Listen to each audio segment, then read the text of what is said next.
बात का जब कुछ जवाब नहीं मिला, हाथ नहीं उठा पाए, उससे पहले सौतेली मां आ गई। कौन? सूर्य। क्योंकि भाई काम तो नौकर करते हैं। खाली जब व्यक्ति के पास काम नहीं होता ना, तो उसका दिमाग गलत ही सोचता है। उसने तुरंत हाथ बढ़ाया, बच्चे को धक्का दिया और अपने हृदय की बातें महाराज ध्रुव के सामने बोली। अरे मूर्ख, यदि तुझे राजा की गोदी या राजा का सिंहासन चाहिए तो जा भगवान की तपस्या कर और भगवान से ये वरदान मांग कि तेरा जन्म मेरी कोख से।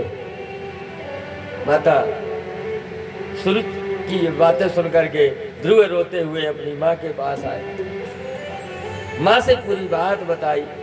माँ ने ऊपर वाले की तरफ देखा कि हे ऊपर वाले, तुम्हारी परीक्षा में मैं तो अभी तक परीक्षा देती आई हूँ, पर क्या आपकी परीक्षा में एक कड़ी मेरे बच्चे की भी लिखी जाएगी क्या? कब निर्णय होगा इस परीक्षा का? लेकिन पुनः धैर्य धारण किया कि जब मैंने संकल्प लिया है तो मेरे बच्चे को प्रकृति बचाएगी, मेरे बच्चे को ईश्वर बचाएगी। इसलिए माता सुनीति ने हृदय में पत्थर रख करके उन्होंने कहा, माता पिता दोनों ने कहा, उन्होंने कहा माता जी ने आदेश दिया है कि जाओ तपस्या करो, और पिताजी मौन थे।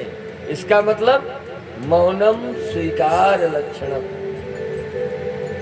तो हृदय में तो वज्र जैसा पत्थर, लेकिन महाराज वो माँ सुनीति ने कहा, बेटा अच्छी बात है कि तुम जाओ।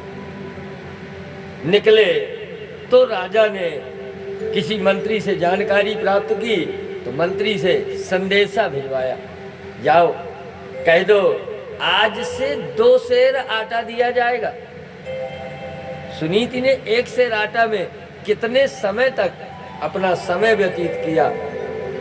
कई बार भिखारी आया तो रानी है, धर्मात्मा है, भिक्षा भी देनी है, कई बार कोई जानवर भी, लेकिन 1 सेर। ध्रुव ने पूछा मंत्रियों से, क्या कभी अभी तक कितना मिलता था? उन्होंने कहा, बेटा अभी तक तो 1 सेर दिया जाता था। उन्होंने कहा, कोई बात नहीं, ये तो परमात्मा की कृपा है कि अभी मैं अपने राजभवन से निकल रहा हूँ, और राजभवन से निकलने में भगवान ने मेरा राशन कम से कम दुगना तो कर दिया। माता सुनीति के पुत्र ध्रुव ने भगवान का धन्यवाद किया।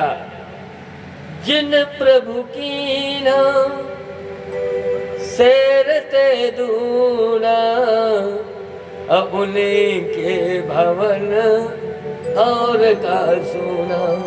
जिस प्रभु ने मेरा राशन डबल कर दिया, भला उसके भवन में किसी चीज की कमी हो सकती है?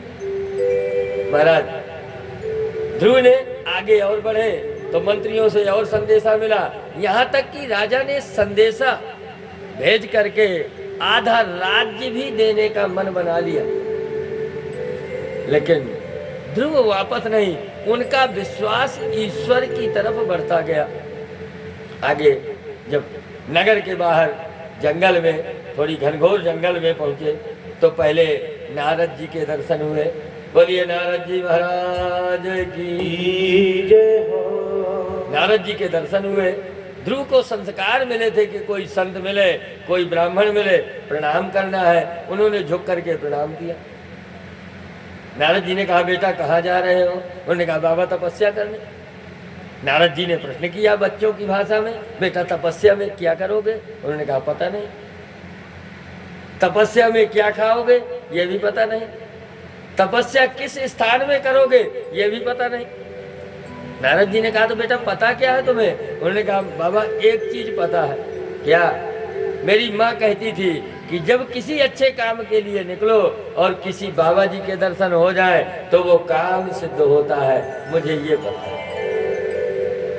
आपके दर्शन हो गए तो मुझे सफलता मिलेगी, मुझे ये विश्वास।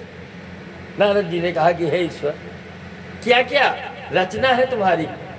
नारद जी ने, अब उस बच्चे को क्या जरूरत है? भाई तपस्या के लिए तो जा